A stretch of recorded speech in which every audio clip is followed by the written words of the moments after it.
तुम्हें पता है Indore cleanest city of India है। यहाँ सरकार ने सख्त मना किया है कि तुम चिप्स खा के रोड पे पैकेट नहीं फेंक सकते। तो लोगों ने पैकेट खा के रोड पे चिप्स फेंकना चालू कर दिया। और इंदौर क्लीनेस्ट से ये पता किसने लगाया है, क्योंकि ऐसे तो किसी के दिमाग में नहीं आ सकता कि इंदौर में कूड़ा कितना होगा। तो अगर अभी तक तुम्हें समझ नहीं आए तो मैं इंदौर से हूँ। हाँ, ऐसे फालतू में तो किसी को शौक होगा नहीं कि चलो यार इंदौर की बेइज्जती करते हैं, और सिर्फ इंदौर की करेंगे। मन्नू, इस बार अहमदाबाद को बीच में मत लाना। इंदौर में कोई कुछ करता ही नहीं कि भाई गंदा हो जाएगा। तो वहाँ पे सब लोग सुबह उठ के ताला लगा देते हैं और दूसरी सिटीज चले जाते हैं कचरा करना। तुम अभी जाके देखोगे इंदौर पे ताला लगा हुआ रहेगा। यहाँ तुम किसी का गला काट दो कोई दिक्कत नहीं, लेकिन काटने के बाद उसे गीले कचरे और सूखे कचरे में ध्यान से डालना। 400 लोगों को टपका दिया, 300 बच्चों को उठवाया, 5 बवासीर वाले अंकलों को पिटवाया। आज तक मुझे कोई पकड़ नहीं पाया, तुमने कैसे पकड़ा?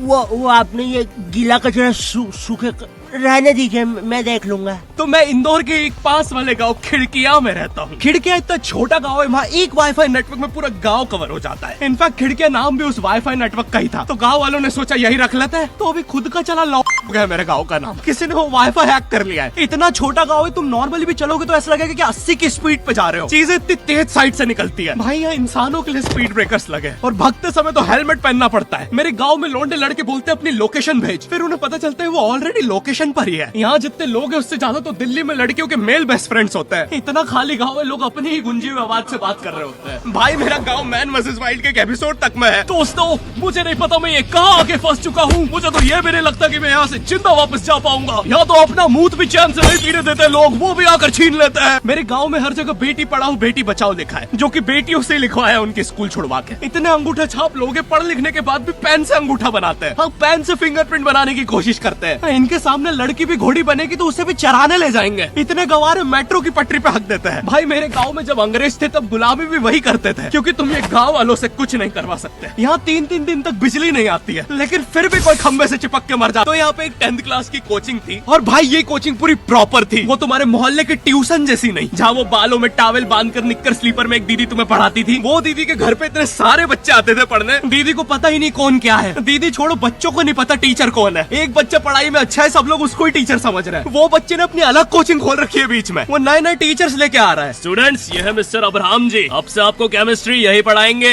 वो दीदी के घर में दीदी से ज्यादा सक्सेसफुल हो गया है। दीदी अभी भी एक कमरे में है, उसने दूसरे कमरे में बिल्डिंग बना दी है। इतने छोटे छोटे बच्चे कोचिंग जाते हैं आजकल, और वो बेचारे आज और कल ही जा पाते हैं, क्योंकि परसों तो उन्हें कोई ओमनी वैन में पकड़ के ले जाता है। इतना कंपटीशन आ गया है, बच्चे 6वीं 7वीं छोड़ के यूपीएससी प्रिपरेशन कर रहे हैं, और वो फिर भी फेल हो जा रहे हैं। हाँ, क्योंकि यूपीएससी वाले उधर 6वीं 7वीं के क्वेश्चन पूछ रहे हैं। एक क्वेश्चन था यूपीएससी का कि तुम कितनी बार 100 में से 10 माइनस कर सकते हो, और आंसर है एक बार, क्योंकि फिर तुम 90 में से 10 माइनस कर रहे हो। ये एग्जाम से आईपीएस पुलिस ऑफिसर बनते हैं। अब समझ में आ रहा है देश में इतना क्राइम क्यों है। आधा क्राइम तो आईपीएस वाले ही कर रहे हैं एग्जाम वालों को मार के, कि सालों 17-17 घंटे पढ़ा के ये पूछ रहे हो। तो मेरे गांव में जो कोचिंग थी, भाई उसका सर 10th पढ़ा के सन की हो गया था, क्योंकि भाई उसकी जिंदगी 10th की लूप में फंसी हुई है। उसकी 10th खत्म होते ही फिर चालू हो जाती है। बच्चों के मम्मी पापा उन्हें 10th के बाद कंप्यूटर गिफ्ट करते हैं। सर के पास 70 कंप्यूटर हो गए हैं। हाँ, उनके मम्मी पापा आज तक गिफ्ट कर रहे हैं, और वो भी उस जमाने का विंडोज एक्सपी। सर बेचारा सारे कंप्यूटर जोड़ के GTA 5 खेलता है।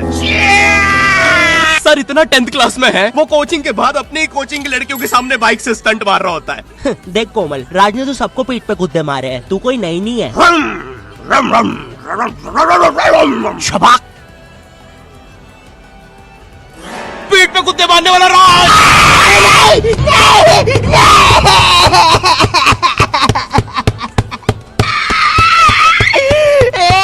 मेरी कोचिंग के बाहर हर साल एक बड़ा सा बैनर लगता था। उस पे जिस बच्चे के 90% बनते हैं उसकी बड़ी सी फोटो लगती है, और जिसके 60% बने हैं वो बड़ी सी फोटो लगा रहा होता था। वो 60% वाले बच्चे की इतनी सी फोटो आती है कोने में, वो भी खिल्ली से कूटी हुई। हाँ, बैनर के बाकी कोनों को ग्लू से चिपकाया है, बस इसकी फोटो पे खूंटा ठोक रखा है। और हर कोचिंग में ना एक पैटर्न जरूर होता है कि आगे वाले बच्चे का तो कंफर्म है, वो तो टॉप करेगा ही करेगा। उसकी तो हाथों की रकीलों तक में 96% बना है। मुझे दिखाया उसने, मैं डर गया। बाद में ट्यूमर निकला वो। भाई तू इलाज करवा ले यार अपना। चलता है तू मुझसे। कोचिंग में पीछे एक बच्चा पिट रहा है, उसकी किताब में सर ने ड्राइंग्स देख लिया। वो ड्राइंग्स उसकी थी भी नहीं, वो जिस सीनियर की बुक थी उसने बना रखी थी। ये इसलिए पिट रहा है क्योंकि इसको आज तक लगता था कि गांधी जी घूंघट में हंसती एक औरत है, और नेहरू जी ये है नेहरू जी। इस बच्चे के हिसाब से हमारी आजादी। बोर्ड एग्जाम्स बोर्ड एग्जाम्स मिलते हैं हमें डिफरेंट सेंटर। प्राइवेट स्कूल के बच्चे जाते हैं गवर्नमेंट स्कूल में, और गवर्नमेंट स्कूल के बच्चे जाते हैं प्राइवेट स्कूल में। और भाई बहुत डिफरेंस होता है इन दोनों स्कूल में। प्राइवेट स्कूल के बच्चे बोलते हैं हमारे स्कूल के नीचे कब्रिस्तान है, गवर्नमेंट स्कूल के बच्चे बोलते हैं कब्रिस्तान के नीचे हमारी स्कूल है। गवर्नमेंट स्कूल की बेंचेस हमेशा हिलती रहती है। वहाँ के बच्चों के बुंड का बैलेंस ही वही हो चुका है। उनको तुम नॉर्मल बेंच पे बिठाओ, वो उस पे भी हिलता रहता है। और भाई यहाँ की टॉयलेट, ये बस टॉयलेट के लिए यूज नहीं होता है। अरे तुझे श्रेया का नंबर याद है क्या? चल मेरे साथ। कहाँ? अरे बाबा यहाँ तुझे किसी भी लड़की का नंबर मिल जाएगा। श्रेया अग्रवाल, श्रेया बंसल, श्रेया शर्मा, श्रेया राजा ने मिल गया। अरे लेकिन ये तो बंद है। अरे तो टेंशन की क्या बात है, इधर आइए ना, इधर बाकी नंबर भी है, चेक करिए। श्रेया जियो, श्रेया एयरटेल, श्रेया आइडिया। हेलो श्रेया। हाँ बोल।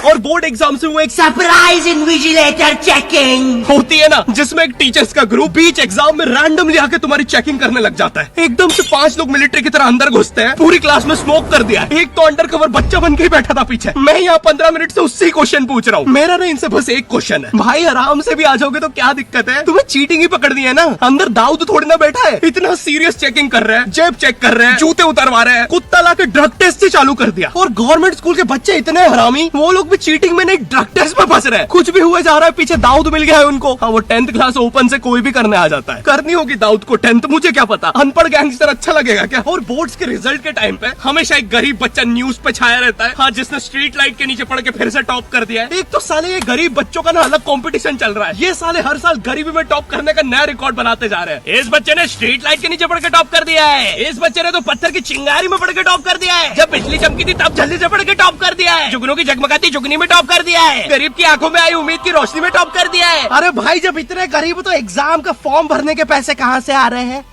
अब इसकी जो जल रही है उस